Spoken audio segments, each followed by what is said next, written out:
What's up, Trekkies?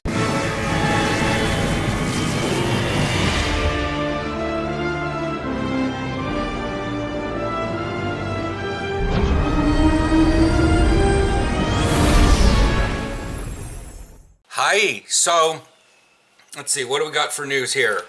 We have got the fan video and special surprise. If you want to watch the fan video, the link is the first one. Duty officer sale. That's already over with, but you know, who knows.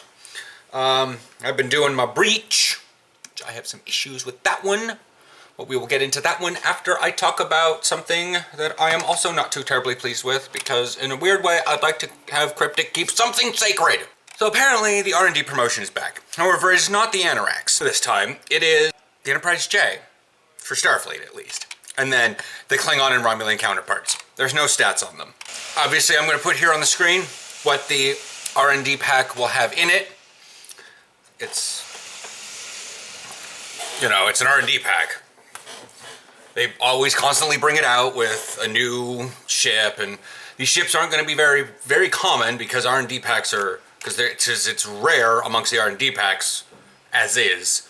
I mean, how many Anoraxes do you find flying around? Mine, bless it, some old friend of mine. There's, like I said, there's no stats on these things. So that might be coming out tomorrow. Hopefully it's not later today. This thing came out at like 9:51, so not on your typical cycle of 9:30, 10:30. So I don't know really what's going on.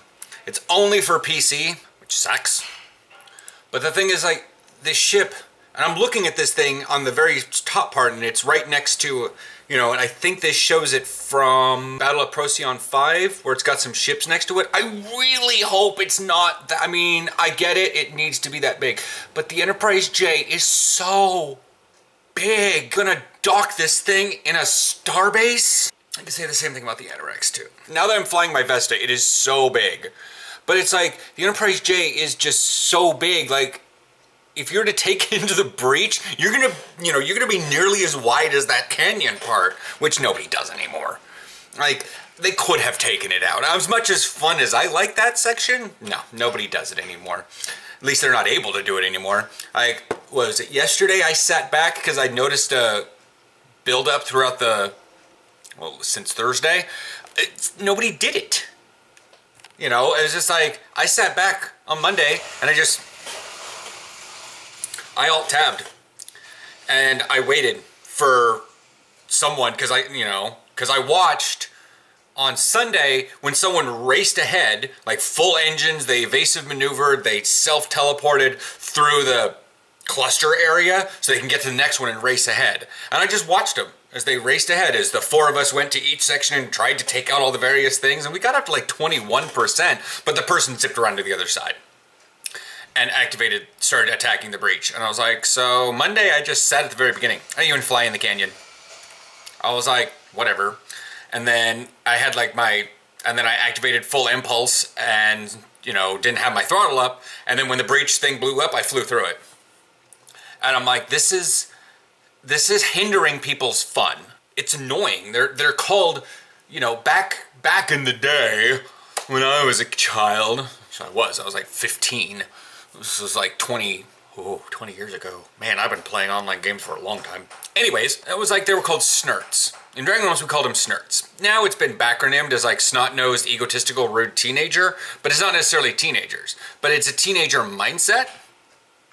And what it is it's these players that either directly are hindering a group of people or one person from enjoying the game. In like a WoW PvP server, it'd be like someone who's constantly ganking you. Like, they are hunting you down. Even though you are worth no honor to them, they are making your life miserable for their benefit. Or in Dragon Realms, we'd have people come in and they would just start spamming stuff, and, you know, once the thump command came in, you could shut someone up. Or they would come in and they would cast an AoE spell in the area, and yeah, they'd be taken to jail, but they didn't care. They, you know, did damage to a bunch of people, you know, and in some cases with low-level players, they'd kill them. You know, most of us higher-level people had like an ethereal shield on, so we were okay from most of the damaging effects of the spell. It's called Frostbite, anyway, for those of you.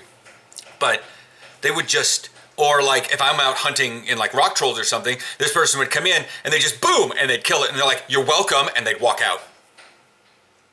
Or they'd skin the corpse, you know, or whatever. They'd kill it, and since they got a tag on it, they'd loot it, they'd skin it, and they'd walk off. And I'm like, dude, I did like most of the damage to it, and you came in and like stole my kill. And they're like, whatever. And they'd walk off. And they just do this to a number of people, and you know, we got them. But in like Star Trek Online, it's these people that race ahead because they want to get done with the instance. And WoW, we have them too. We have people that try to skip past and like move up and around the terrain just to skip one trash pack of like 2 mobs that are easy to kill. Darkheart thinking I'm looking at you.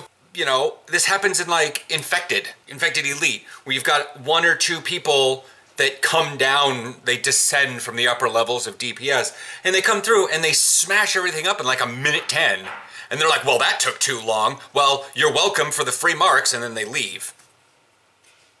There was one time, about a year ago, I went to ISE, and I didn't do anything. I seriously just sat there, because I saw at the time, scimitars were a really big deal. And this was a scimitar, and like, we came in and we were waiting at the very beginning, and I saw him like buff up, and I was just like, whatever. Because I just had this feeling. He went through and he just literally blew the out of everything. And the instance took us a minute 40. And he was angry at us for not assisting in DPS when he was literally flying too fast for most people to catch up or do any damage. And I was like, this is not fun for 4 people.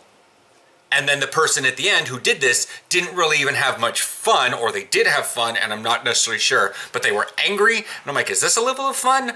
I don't know. And Aaron says, you know, it's a great thing to rant about on Trek Tuesday, because I was talking about it this morning, because I saw it again this morning on Breach. I guess I'm weirdly tired of people claiming that they're being altruistic and helping the player base when they're not teaching a man to fish, they're giving man fish. And then it's sort of like, I guess, in a weird way, it'd be like walking up to a bunch of homeless people, dropping off some food and saying, you're welcome, and then walking off.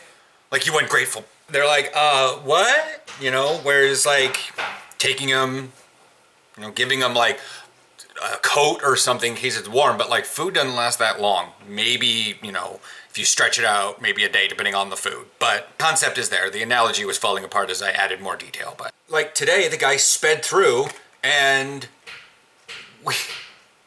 it took us, I don't know how long it took us, but the guy was really angry that, you know, it took too long to do the breach. And I'm just like, please stop. Just, you know, and you can't stop this level of player base because it's too widespread. It's like trying to get like one antibody to go through and attack a disease in a body or an infection. I mean, the infection is all too widespread that it's like, it's pointless. You might as well just let it. In a way, it's not going to take over, but it does take over. And I don't like it when people infringe on other people's fun, you know? Whether it's why you are purposely disrupting their gameplay, or, like, you know, in the terms of like player killing, PvP, or you're just stealing a bunch of their mobs. Once or twice that can work, especially if someone is getting, you know, their ass beat. Like in WoW, I've seen that happen. Someone's being like way overwhelmed and they're like in an ice block or something, and I just come through and and they'll say thank you because I can see that they're visibly dying. And I'm like, thanks. I pulled too many. I'm like, they're murlocs. It happens. You know, that's great. You helped the person and they were thankful for it. But when I was low geared and I went into like, you know, infected and someone came through and did that, I was a little grateful the first time. When it happened the next 5 times that day, I was like, oh, hell no. This isn't fun. I'm just queuing up and sitting here. You should get better geared. It's not the point. No, nobody wants to have the process. Nobody wants to deal with the process. They want the results. I guess that's what this world's coming to. Nobody trusts the process anymore. So aside from that, I went sideways on that one. But again, there's no stats on these Dreadnought ships. They're temporal heavy Dreadnought tier 6 ships. No stats. Refresh? No stats. I will probably have that up next week and we will chit chat about those ships because this doesn't actually say a day that this is starting. But I'm taking a wild guess. It'll be the 9th. So I will chat with you guys later. See you guys next week for the stats of these monstrously large ships. as I hope they really aren't. I really hope they aren't, but they're probably going to be, because otherwise the player base is going to like raise a fit because I need this. I'm not a happy camper right now. Bye.